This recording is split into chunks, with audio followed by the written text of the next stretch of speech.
Picture this. A swarm of Iranian drones darkens the sky above the Strait of Hormuz. Merchant ships idle at the entrance to the world's most critical waterway. Oil prices have exploded.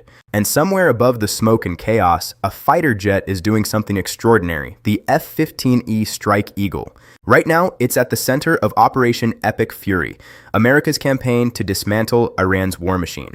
Welcome to World Brief Daily. Hit that subscribe button right now because what's happening in the skies above Iran is moving fast. The U.S. military launched Operation Epic Fury on February 28, 2026, under direct orders from President Trump. The operation was designed to dismantle the Iranian regime's security apparatus, prioritizing locations that pose an imminent threat. Specific military objectives were outlined on Truth Social. Stay tuned for more updates as this situation develops. Preventing Iran from acquiring a nuclear weapon, destroying its missile arsenal and production sites, degrading its proxy networks, and annihilating its navy. What followed was a campaign described by analysts as the most sweeping U.S. military operation in the region in decades. Epic Fury was different in every way. It was not a surgical strike, it was a systematic dismantling. In the opening hours alone, U.S. forces fired Tomahawk land attack cruise missiles at major Iranian naval facilities, including the base at Bandar Abbas and military installations at Chabahar and Konarak in the Gulf of Oman. Reports indicate that more than 120 Iranian naval vessels, spanning both the Navy and the Revolutionary Guard, were destroyed or incapacitated in the opening phase of the most sweeping military campaign in the region. Those assets were struck while still moored at the pier, gone before they could move. By March 1st, U.S. air operations shifted to direct strikes over Tehran, signaling the degradation of Iran's air defenses. More than 110 fighter jets flowed into the region, including F-35s and F-22 Raptors, a deliberate message to any watching regional power. But then, Iran responded with the one thing the U.S. could not easily stop, a blockade of the Strait of Hormuz. Not with warships, but a cunning, low-cost, asymmetric blockade that's sustainable and dangerous. Remember, 20% of the world's oil and natural gas passes through this single point every single year. This is not a regional waterway, it is the jugular of the global energy system, and Iran had its hand wrapped around it. The blockade was built on three pillars. First, sporadic anti-ship missile launches designed to make any crossing feel like a game of Russian roulette. Second, fast attack craft, essentially weaponized speedboats, capable of closing on a merchant vessel and blowing holes in its hull before any response could be mounted. And third, and most critically, Shahed drones, hundreds of them launched in swarms, targeting merchant ships, targeting Gulf state infrastructure, targeting anything that moved through or near the strait. As of March 16th, according to SOF News, more than 1,000 ships had been blocked from entering the Strait of Hormuz, with many of those vessels still idling near the entrance, waiting for safe passage that wasn't coming. Iran, meanwhile, was allowing ships from certain nations, China, Russia, and a handful of others, to pass through freely, a geopolitical chokehold dressed up as a blockade. Oil prices, as we mentioned, rocketed past $120 per barrel and held there. The Ruwais Industrial Complex in Abu Dhabi, the Middle East's largest oil refinery, was struck by a drone and forced to shut down entirely. HSBC notified customers in Qatar that branches were closing as 16 commercial vessels were struck in the strait. The global economy was absorbing the shock in real time, fueled by a drone war that changed the math. Iran's drones cost between $20,000 and $50,000. By contrast, a single American Patriot missile costs $4 million.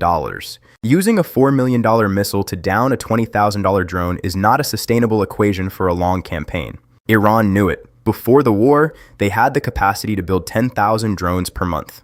10,000. In the first week of Operation Epic Fury, they fired over 1,000 drones against merchant ships. To change the math, America's F-15E Strike Eagles have been moving to destroy the factories themselves. For more deep dive analysis on the updates, make sure you're subscribed and the bell is on. We're covering Operation Epic Fury. The F-15E Strike Eagle is at its core a tactical all-weather fighter designed for multi-role campaigns. It can rain down precision munitions hundreds of miles inside enemy territory, then patrol the 24-mile-wide Strait of Hormuz for hours. Built for versatility, it hits speeds of Mach 2 and has a range of 3,450 miles. Its weapons are formidable, Sidewinders and AMRAAMs.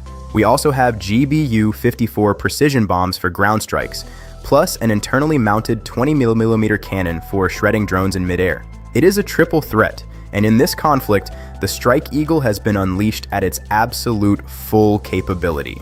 We saw the clearest demonstration of what the F-15's production strike mission looks like when on March 24th, news broke that U.S. Air Power had destroyed a drone engine manufacturing plant in the city of KM.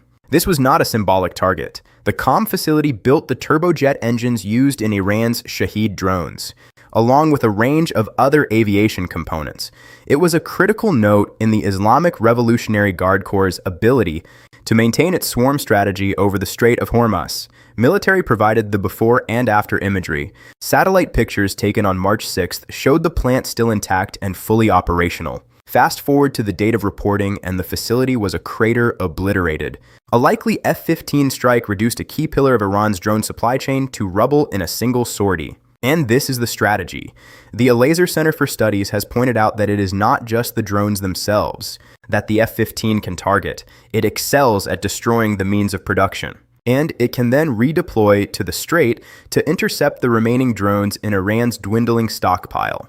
Every production facility that goes up in smoke is one less month of Shahed manufacturing. Every turbojet engine line that burns is one more step toward the point where Iran's swarms run dry. The JINSA analysis noted that airstrikes targeted key pillars of Iran's defense industrial base, inflicting severe damage across dozens of military research centers and production sites. This inhibits Iran's ability to produce many categories of weapon systems for years.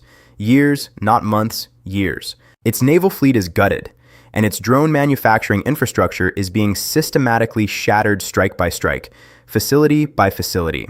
The F-15 could only do all of this because Iran's ability to stop it had essentially ceased to exist. In the early days of Operation Epic Fury, the regime's air defense network was still a real concern. They had invested heavily in a layered system. That's why F-22 Raptors were deployed, not as a precaution against Iran's fighter jets, but as a signal to any broader regional player that might consider intervening. But the layered air defense network Iran had built crumbled faster than almost anyone had predicted. The national interest described what remained of Iran's air defense posture as a strategy of shoots, firing a single missile and moving. That is not a defense network, that is desperation in uniform. Admiral Brad Cooper revealed that U.S. forces had flown more than 8,000 sorties in Iranian airspace since the beginning of Operation Epic Fury. Iran, for all its bluster, has not been able to stop a single one. Its air defenses are gone, its interceptors are gone. And without air defenses, there is nothing standing between America's F-15s and every production facility or drone warehouse left. The U.S. destroyed what Iran had. Now it is systematically destroying what Iran wanted to build. Inside Iran, we may be approaching a genuine tipping point for a regime already weakened before this conflict began. An economic crisis had been grinding down the Iranian population for years. The protests that originally sparked the broader escalation were rooted in that economic desperation.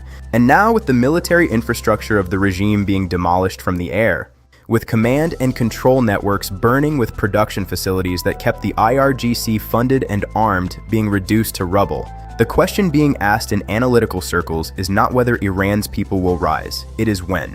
Iran International noted carefully and deliberately that oppressed people rarely move on the first sign of weakness in a regime. They move when command is thin, when leadership is destroyed, when the infrastructure and production that sustain the regime's power are shattered. By late March, 2 of those 3 conditions had already been met.